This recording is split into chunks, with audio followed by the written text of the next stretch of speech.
Looks like Bharat has some difficulties. Yes, we're going to get started while Bharat figures out how to, while he works out, he makes his way to us.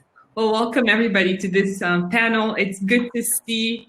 It's good to see all three of you, I know, and we're looking forward to having Bharat join us. The panel is very timely as we're seeing the pandemic take another turn. So I'm looking forward to hearing from all of you from your different perspectives. We'll just start out with some introduction for our audience, starting with Vanessa. Please tell us about you and a little bit about what you do. Sure. Hi, Uget, and hi, everyone. It's a pleasure to joining the panel today. My name is Vanessa Candeias. I am currently the Senior Director at the Hepatitis Fund. We're dedicated to eliminating viral hepatitis. This is a role I've taken recently. Prior to that, I've worked for many years as the head of global health and healthcare at the World Economic Forum. Before that, at the WHO, and before that, at the national level in Ministry of Health in Portugal. That's where I'm originally from. Thank you. Well, it's so good to be able to speak to you again today. Amandeep? Thank you, Uget, and it's great to be on this panel with you and with Vanessa, Ian, and Bharat. My name is Amandeep Gill. I lead the International Digital Health and Artificial Intelligence Research Collaborative, IDARE, in Geneva. So I've been in this role for the past year and some months. And before that, I was the Executive Director for the UN Secretary General's High-Level Panel on Digital Cooperation. And this initiative, IDARE, is in a sense one of the follow-up initiatives to the SG panel's report. Previously, I worked as a diplomat, as an ambassador here in Geneva and in different places around the world. And I'm bringing different strands of my life together in this new initiative. My previous life as an engineer, as a diplomat, as a UN civil servant. It's exciting. It is exciting, and the diversity of background that's being brought into this conversation today is exactly what we need as we're moving forward. Ian, we'd love to hear about you as well.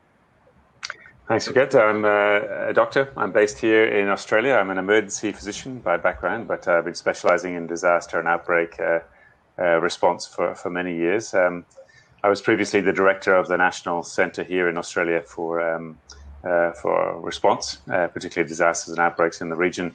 And then I was in WHO. I headed up a unit to create emergency medical teams, support them at the national level around the world. I was based in Geneva until January 2021. 2020, rather. And yes, with impeccable timing, I'm afraid I left the WHO just as COVID hit. So I've been based back here in Australia for this last few months and supporting both nationally, but also in the region across the Asia Pacific.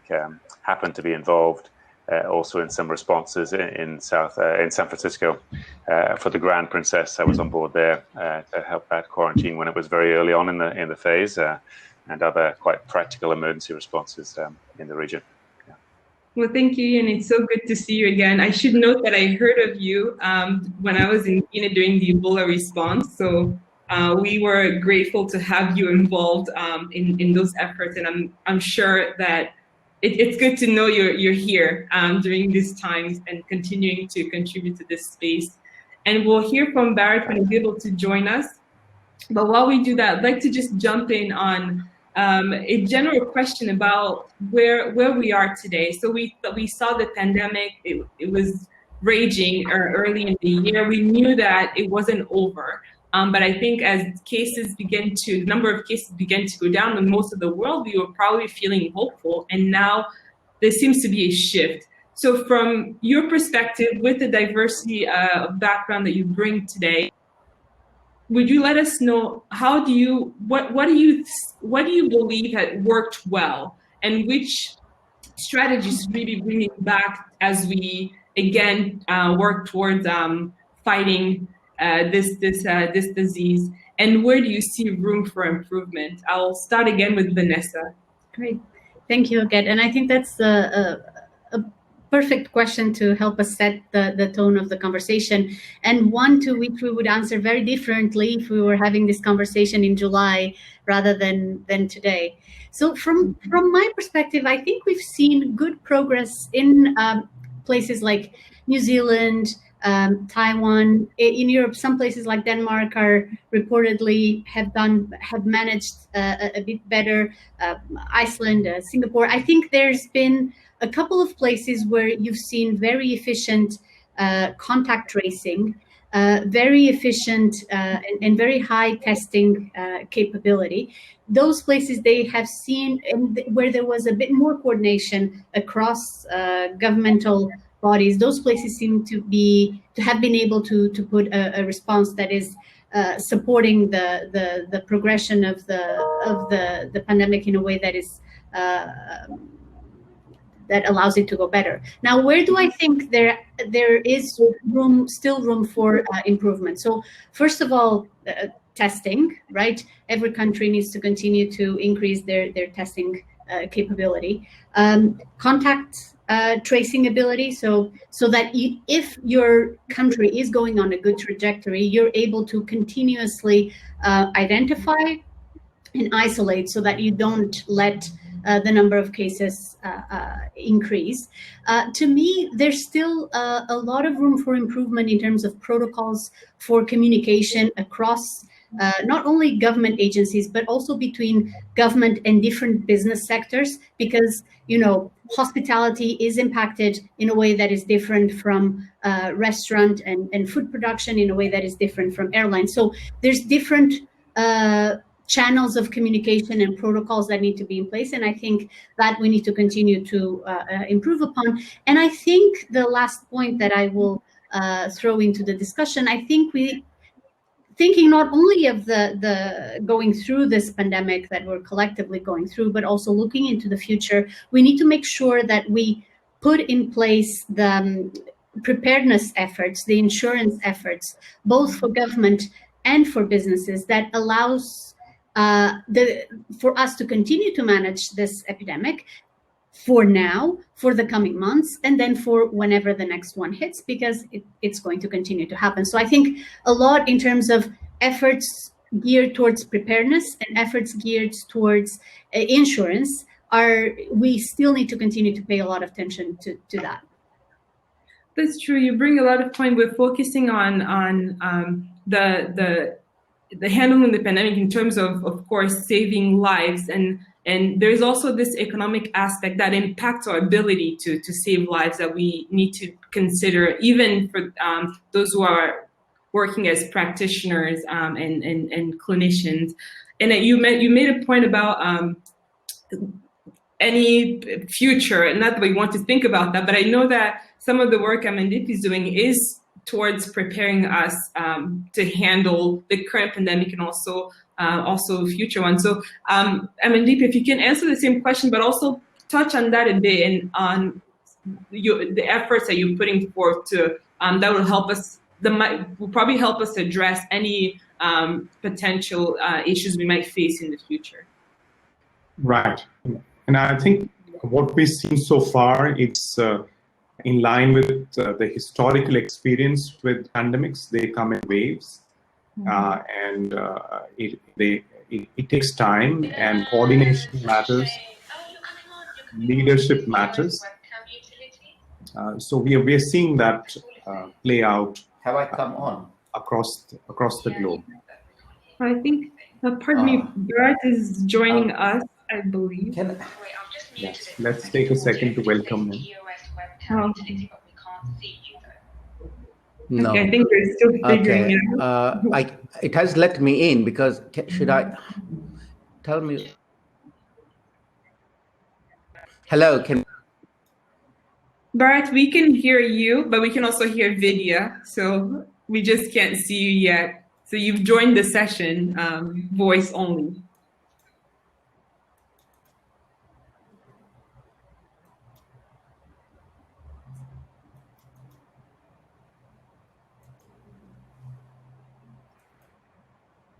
I'll mute the audio. Amandip, you can continue if you wanted to say more while Barrett and Vidya figure out the session. The technical piece. So looking at the future, some of the work we've been doing has been focused on building modeling and dashboard diversity around the world. We need a better way to bring in data together.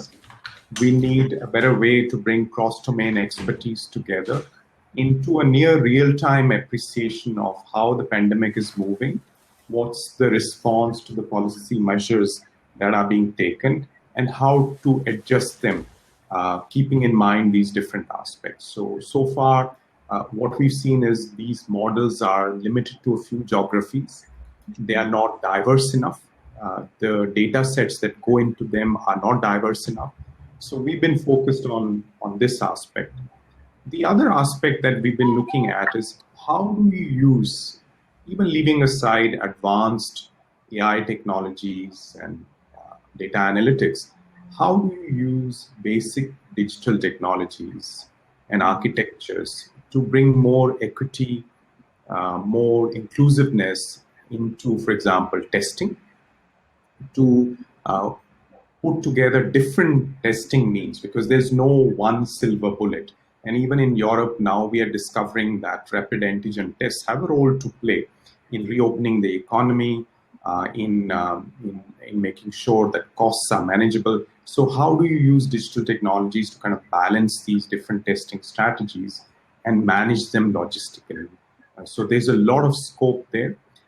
I haven't mentioned contact tracing or the infodemic management. These have been relatively popular responses. But I think we need to think about the longer term as well, as you pointed out. So I just brought in two longer term aspects. The last thing I'd say is collaboration, something that Vanessa also mentioned. We can use digital platforms to collaborate better. We've seen the power of GISAID, the fact that you can trace 40% of the cases now in Europe, particular hotspots in Europe. That's thanks to phylogenetic mapping, using rapid genome sequencing data that's being shared through a digital platform. We need to push this a little more and see if we can kind of work our way step by step to a better global pandemic surveillance arrangement. And I'd like to come back to it later in our discussion. Yes, please. We'd like to hear more about the collaboration aspect. As you know, it's key. You mentioned at the beginning of your talk the idea that the wave was being expected. It's true. We heard about this from the beginning. We were over and over that we'll probably see this again in the fall, even though many of us naively hoped that it wouldn't be true. And Ian, as a doctor and knowing some of your work, only the Ebola aspect of it, and knowing that what Amandeep just mentioned, that there would be waves. And I'm very interested in hearing, in addition to just what you feel and what you believe worked, how you prepared for this with that background, with your background. Yeah, thanks. Maybe a couple of points that I think, first of all, worked well and in the response phase. Australia is kind of an interesting case study. It's a federation, a bit like Germany and the US and several other big countries. And so at the beginning, we had quite a strong leadership, clearly central voice from the main federal Department of Health, but we have a devolved state health system. And what we found then over time was that each of the states went slightly different paths. It was one virus, it's one country, we should be sort of doing the same thing, but we saw a divergence. And it was very interesting to compare that response with very clear leadership, and I've got to say strong female leadership from New Zealand, and did an amazing job. Very clear direction, feeling like the whole population was brought along for the journey. And I think there's a very interesting difference in those two approaches by a centralized government who tried, but then it was splintered later on into a state by state. It's distressing to think, but as a federation, then each state closed its borders to other states. And so it was like we had 8 different countries in Australia. It was incredible. In fact, some of those state borders are still shut right now. So it brings me to my second point, the question of lockdown. And lockdown really worries me. We saw probably one of the world's most severe lockdowns done in Victoria and Melbourne City. They were running at about 700 cases per 5 million population in the city per day at one stage. They're down to zero, and they've just hit 13 or 14 days with zero after about 100 days of complete lockdown. So extremely difficult lockdown for that population, mental health issues, domestic violence, and all sorts of other things.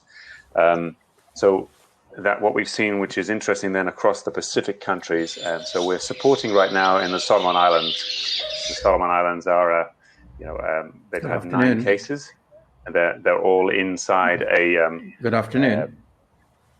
Just 1 second. Hello, Barry. We're so happy to have you. Thank you for joining us. We're just going through the round of questions. If you wouldn't mind, I'll have Ian finish his thought, and then we'll come back to you. Are you hearing us? Right. Okay? Okay. So we'll have Ian just finish his thought, and then we'll come back. Right. Yes, just on the Solomon Islands. So there is a real risk in the Solomons. They have a weak health infrastructure and need assistance. The rates of domestic violence normally are very, very high, just like in Papua New Guinea. And we're particularly worried because the Prime Minister has told the population that he will lock down the state capital, Honiara, on Guadalcanal immediately if any of these 9 students who are quarantined and currently positive cause infection into the rest of the community, or there's a break into the community. And it's just not the same in a high-income country versus a low-income country with lockdowns. And I think we should be. David Nabarro, I think, speaks to this very well at the moment as a special envoy for WHO in COVID, and the risk of severe lockdowns for long periods of time, particularly in low-income countries. I'm particularly worried about that. So we're seeing people look at perhaps a rich country like Australia and say, "Oh, it must work. Let's do it in our country," and it's not the same in those other contexts.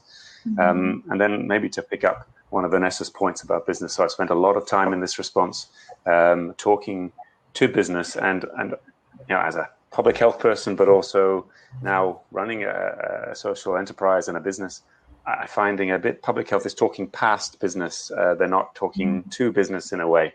And this is something I think we could do a lot better. It brings me back to a story from Monrovia, in Liberia, in the worst phase of West African Ebola. And of all the 3 countries, I think Liberia did a great job of mobilizing the population, but also mobilizing business to help with the Ebola outbreak. I remember trying to go into a shop to pick up some spare snacks and things. I was going for a mission into the back country a bit, and the shopkeeper started shouting at me and told me to go outside his shop and wash my hands because he hadn't seen me wash my hands in the bucket he had prepared outside, and only then was I allowed and welcomed into his shop. And I thought, wow, this is fantastic. He's really embraced the public health messaging. He's realized it's good for him and for his business and for his family. We knew we would get to the end of it in Liberia much faster than the other countries. That's so true. You bring up a point about just the social aspects of the response. Again, we're focusing on saving lives, and that's the most important part here. And so much attention is going to that. Sometimes we're overlooking domestic violence, education, and just we'll come later on. We'll cover also the issue of trust that would build on what you just shared in Liberia and what they did right in bringing everyone together. Before we move on to the next more to the conversation, I'd like to again welcome Dr. Barat. Thank you so much for joining us. I'm happy that we were able to figure out the technical aspects. The kickoff for it is that we'd like to hear a bit about you, where you are, what you're doing, and you can go right into the question everyone was just answering is with the response where we are now. We thought we were making progress, even though we were warned that we would experience this wave, second and perhaps even a third wave. What did we do correctly early on and that we should be adopting now? And where do you see some room for improvement? So kick us off with who you are and what you do, and then give us your thoughts around the response. Good afternoon. Thank you for waiting for me whilst I got online. So I'm Bharat Pankania, Senior Clinical Lecturer at University of Exeter Medical School, and I'm Head of Public Health Medicine Teaching at my medical school. But before I came to Exeter, I was a consultant in communicable disease control for Public Health England. And communicable disease control, outbreak management, emergency planning, emergency preparedness. I have about 20, 25 years experience, and that's my bread and butter. So that's what I have been doing. And I am a clinician. So before that, I trained as a GP and also a respiratory physician. It was really nice to hear what Ian was saying about Africa.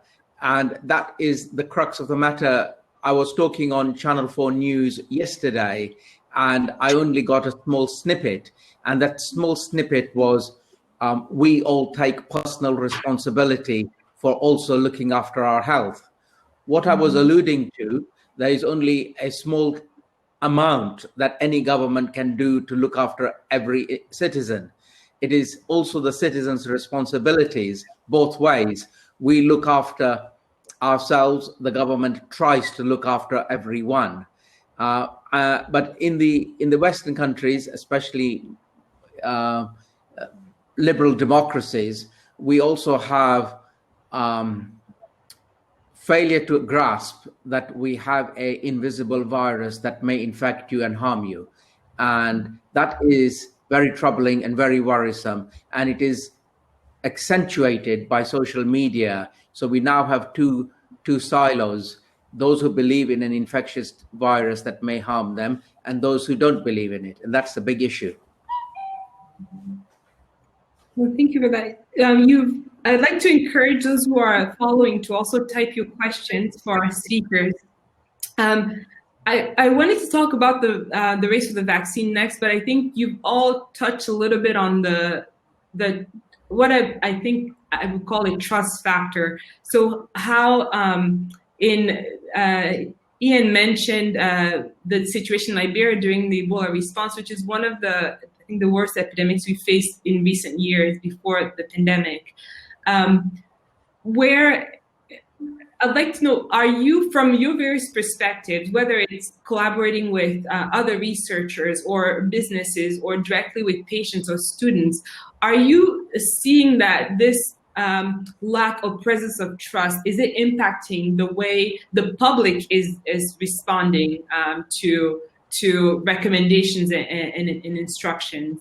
And if in either way, whether it's the trust is there or there isn't trust, how would you maintain trust where there is, even though the situation remains uncertain? And what would you recommend where there seems to be a lack of trust, where people aren't necessarily taking the recommendations seriously or just aren't sure that the recommendations are right for them? I'll go to Vanessa with this question as well. Sure. Thank you again. I think trust is a critical piece of our entire response, and how not only individuals adopt or don't adopt the recommendations from a government, but also how that then plays out into how the entire response is perceived. I'm very interested in the trust as a key piece of the response, and I was looking at the results of the Edelman Barometer of Trust. And Edelman, I mean, they've been doing this for 20 years. They look at various different markets, both high income and low income, and they did an update looking at trust at the end of the spring, early summer. And I was very surprised, because I think if the next update they do, the results are going to be very different. Because at the end of spring, early summer, the level of trust in governments had gone up.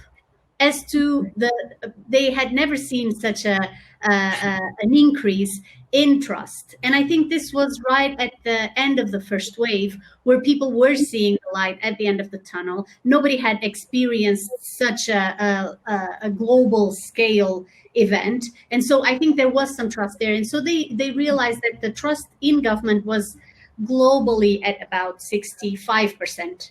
I think if we're going to do that now, those results would have been very different if you think of all the protests that we have seen in Italy, in Germany, in many countries. So that's one point. The second point, and I'd like to link it back to the piece on using apps for contact tracing or for determining who's been in contact with a person that is infected or not. And the uptake of those apps at the national level, despite the fact that a lot was done, at least in Europe, to set up the right framework to make those apps safe to be used, make them a good resource, the uptake of those apps is quite low.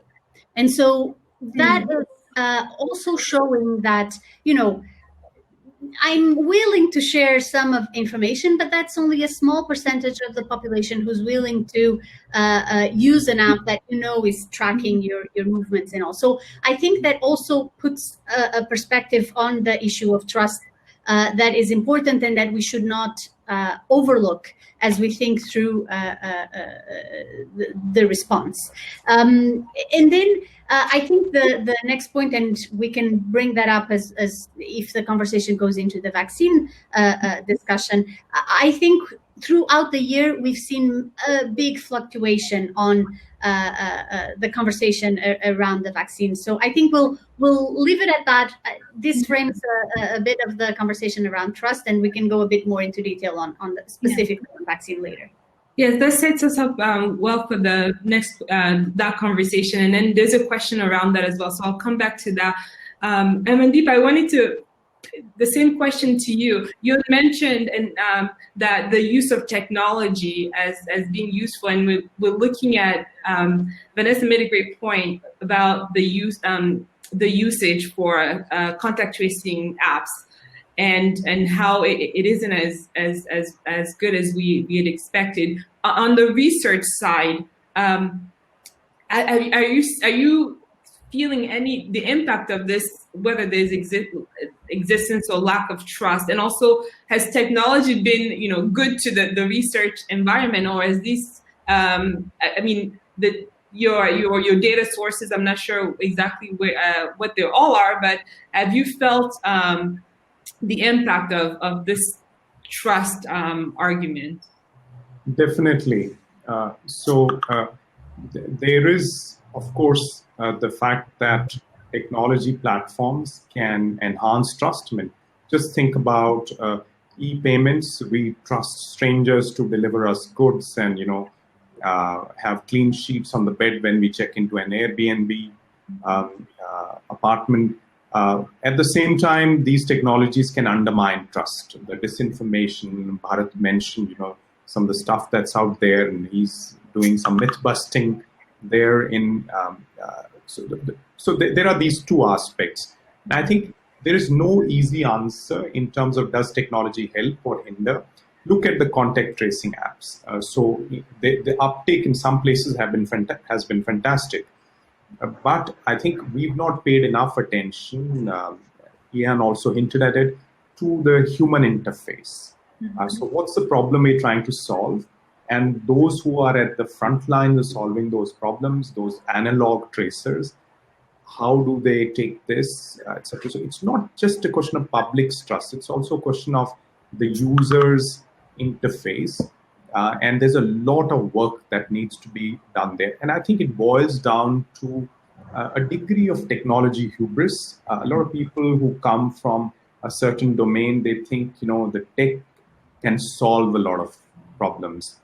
They don't give enough consideration to different opinions, different domains.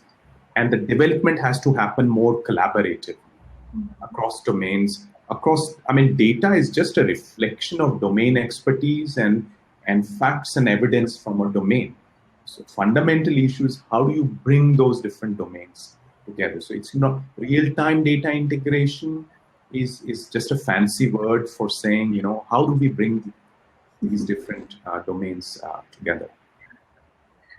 Very true. When you talk about data is a reflection, we think of it as if data would somehow reveal, it does reveal give us a clearer sense of what's happening, but it's not going to reveal anything that is not obviously going on. At least, it may reveal it to different segments, but you make a great point there, that, I'd love to hear more about it if you have time. I'm going over to Ian.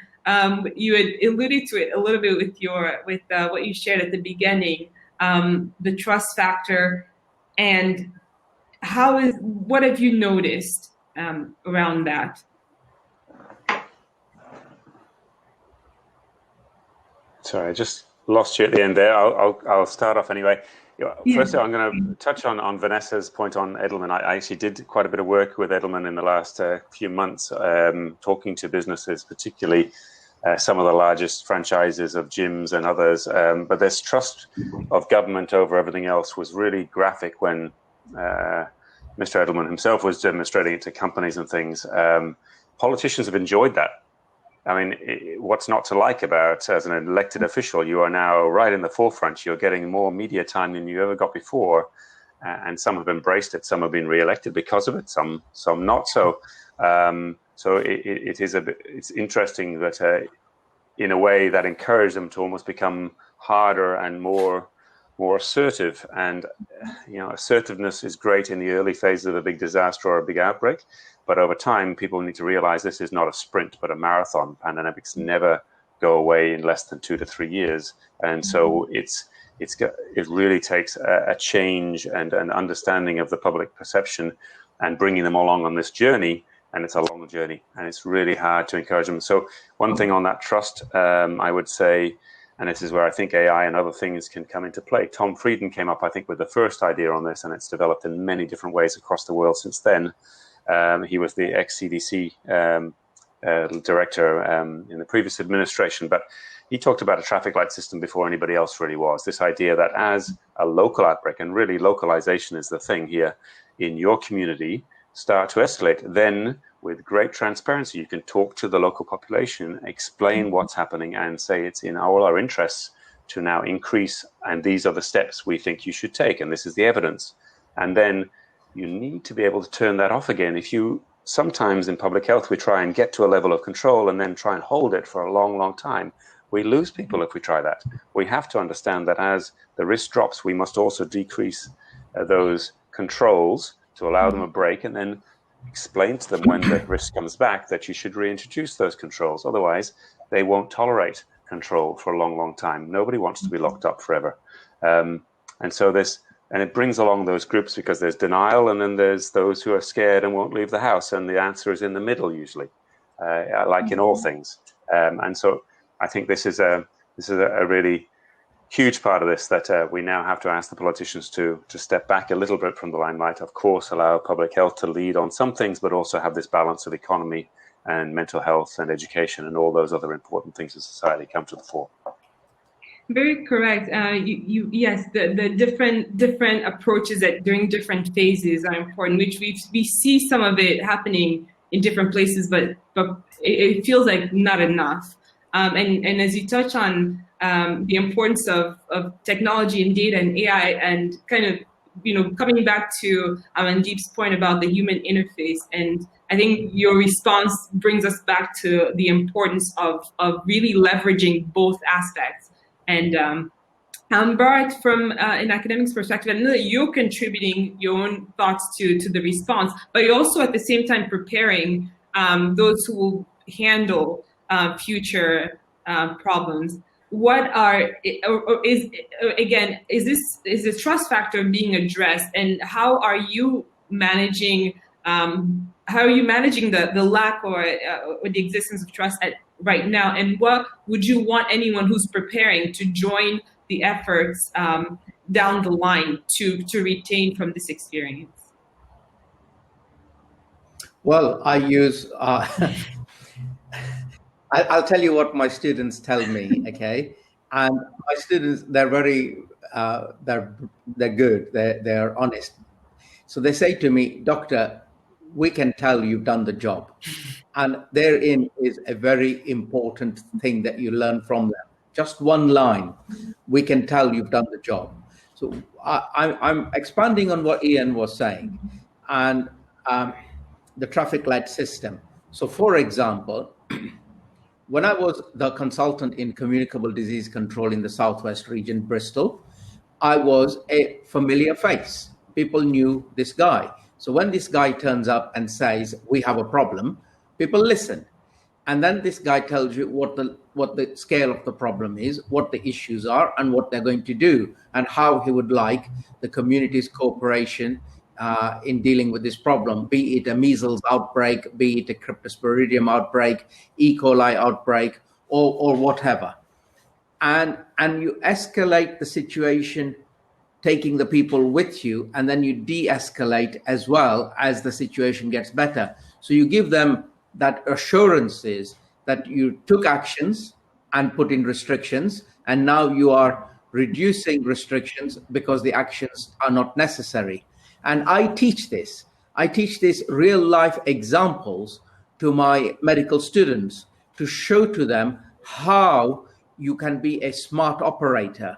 And what I think what it distills down to is shoe leather epidemiology. So when I was at Centers for Disease Control in Atlanta, that expression shoe leather epidemiology was often used. In fact, we had a badge where we had a badge with a shoe with a hole in the shoe to depict that you wore out the shoe leather.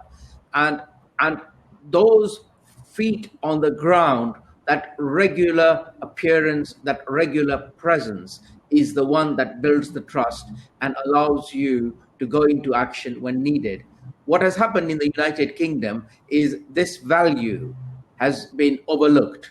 Therefore, very senior people, very able people have been made redundant. They had what we would call austerity measures when people were let go, and a lot of less experienced people took over. Nothing wrong with that. Everybody has to have, but you need succession, you see. And when you haven't really done the job for many, many decades, it's obviously difficult to have that presence, especially if there is fewer of you. And most of them became automatons. What I mean by that is that the daily job kept them going. Yeah. And there was no resilience to talk about protection and prevention issues. I see. Again, it comes back to the human aspect, and not forgetting the connection. To be the same way I would react, there's a chance that others may react the same way, similarly. The one question that I had, and we don't have as much time, so less than a minute, I'd love to get your thoughts on the race for the vaccine. This is really open-ended. It's on what are you optimistic about, and what are you concerned? And do you believe, there was a question from a audience member, which of the two you believe is more of the strategy that will lead us towards sort of closing out the current pandemic? Is it the vaccine or rapid testing, making that more available? Starting with Vanessa and just going quickly through the same order we have. Okay, so very quickly, I am optimistic that we're going to get a good vaccine soon. I hope that through the mechanisms for collaboration that have been established, like COVAX between CEPI, WHO, led by Gavi, the Vaccine Alliance, we will be able to make that vaccine available to the entire world, to the high-income countries and the low-income countries, and to the populations that need it the most. I think a vaccine and testing and tracing, they do different things. They play different roles in the control of the pandemic. And so hopefully my optimistic view would be that we would have both working at the highest level of efficiency and inclusiveness, so that we're able to deploy both tools in a way that allows us as humanity to control this virus and get our lives, our economies, our livelihoods back to a level that is more comfortable to everybody across all levels of income. Thank you. There was one question I wanted to throw in with the vaccine. The audience members who have concerns about whether or not it's ignoring FDA regulations. So, in your response, whoever wants to touch on that, that would be wonderful.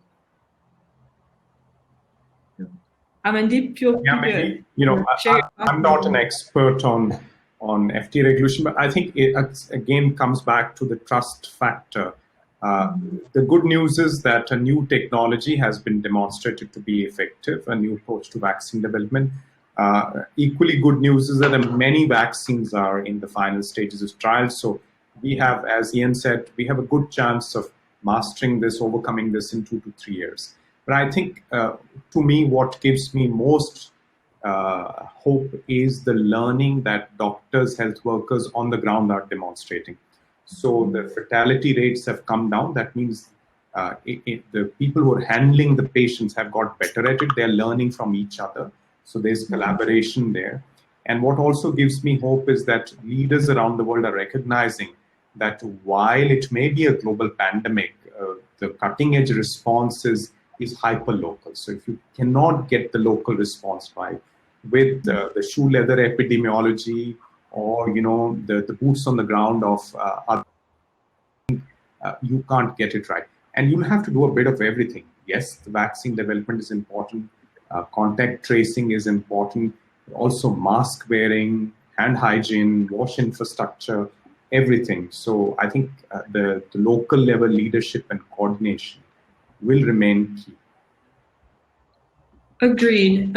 Agreed. Ian, your thoughts on the vaccines, what you're optimistic about, concerns, and also regulatory aspect? So I'm going to mention Raymond and his good question on the testing versus vaccine. For me, at the moment, the answer is in cheaper, more accessible testing, because I do believe the vaccine, there's a lot of hype around, particularly CEOs wanting to sell shares and sell their own shares, which you'll see in the news breaking at the moment from one of those companies. This is really disappointing in a way from the company that had just announced the good results. Let's all be very calm about that, and there won't be mass vaccines for people until at least Q2, if not Q3 next year. In the meantime, rapid testing, the antigen testing is really promising, and that also requires FDA approval, by the way. So let's not cause any harm by a poorly controlled and non-safe vaccine. Let's prove that they work and they're efficacious, and let's hedge our bets and have several as we are. But on the testing side, let's look at tests that are about 90% at least sensitive and as specific as we can possibly get. So these new antigen testings are falling into those. Some of them are not reaching and they need to be left behind, but the ones that reach it should be carried out. And then, I can show you serially testing at 3 daily. You can really manage high-risk groups, particularly our frontline workers, particularly those who are dealing with our elderly in aged care facilities. These are the people we need to be testing to make sure it doesn't get into that group, and that's how we drop the mortality rate. So I think there's a lot of, leveraging of media and trying to sell shares and products, which is really disappointing in the middle of a pandemic, and we need to not look at that and look really at the key things that will change the outbreak over time. That's true. Competing interests remain an issue on this day. Bharat, your thoughts on vaccines? What are you optimistic about, and concerns, and also any thoughts on the regulatory aspect of all of this? Well, it's good to know that we have several candidate vaccines in phase 3. And as Ian and my other colleagues have all said, Amandeep and Vanessa, I agree with all that they have said. My views are, it's really lovely that we have got many platforms, and this is the key point, many platforms. So we've got the mRNA vaccines, we've got the killed vaccines, we've got the DNA vaccines, and we've got other permutations. So several platforms. So what will happen with several platforms producing the vaccines is we will have several vaccines all working simultaneously in different parts of the world. We can't use the mRNA ones that require deep freezing to minus 80 degrees centigrade in poorer nations. Where are you going to get the refrigeration from? With respect to regulatory authorities, all nations have got their own regulatory authorities, and I'm glad it will be subjected to independent scrutiny of the data before before you start injecting something into otherwise fit and healthy people. So we can't get this wrong, as Ian alluded to it. And finally, I think vaccines are not the silver bullet that people may be thinking. There is a lot of media pressure. There is a lot of pressure on people like me to say, wonderful news, we've got a vaccine. And when you say yes, but no, but yes, but no, but, they say you're miserable. You're throwing cold water onto good things. My answer is, do not stray away from basic epidemiology and outbreak control management. So earlier on, the WHO said very clearly, test, test, and test. And if we were to have simple, easy to implement tests and get cooperation by people that if they test positive, they pull themselves out of circulation and they pull their small circle of contacts because they're testing every day or every other day, then we can manage this. Vaccines, finally, are not going to be 100% effective. So even if you have been immunized, it may stop you getting severe disease, but it may not stop you from being infected with a mild disease and therefore be infectious as well. And people need to understand this concept that all that the vaccine did for you was prevented you from getting severe disease, but it also enabled you to perhaps get a mild disease and be infectious. That's a concept we need to communicate effectively. Yes, thank you so much Bharat, for that education. I think this is something that we do need to keep in mind. We want to be optimistic and say we found something to help us solve this problem, but we also need to make sure that we understand our behavior probably we have to remain, vigilant for a while. We're wrapping up, but thank you so much, Vanessa, for your perspective. Amandeep, always appreciate speaking with you. Ian, it was great to see you again. And Bharat, I feel I will definitely be reaching out because I feel there's so much more that, I could listen to all of you all day, and as our audience probably would agree as well. I look forward to hopefully reconnecting again, depending on how this all goes. I see that audience members agree, depending on how this goes. I'd like to hear, please keep us informed. Your honesty was refreshing and reassuring, and also it helps us to know that you're all out there in different parts of the world tackling this problem from a different perspective. So thank you again for everything that you're doing and for sharing your thoughts with us today. And I look forward to our next conversation. Thank you. Thank you. Thank Bye. you. Great conversation. Thank you. Thank you. All right. Bye. Bye.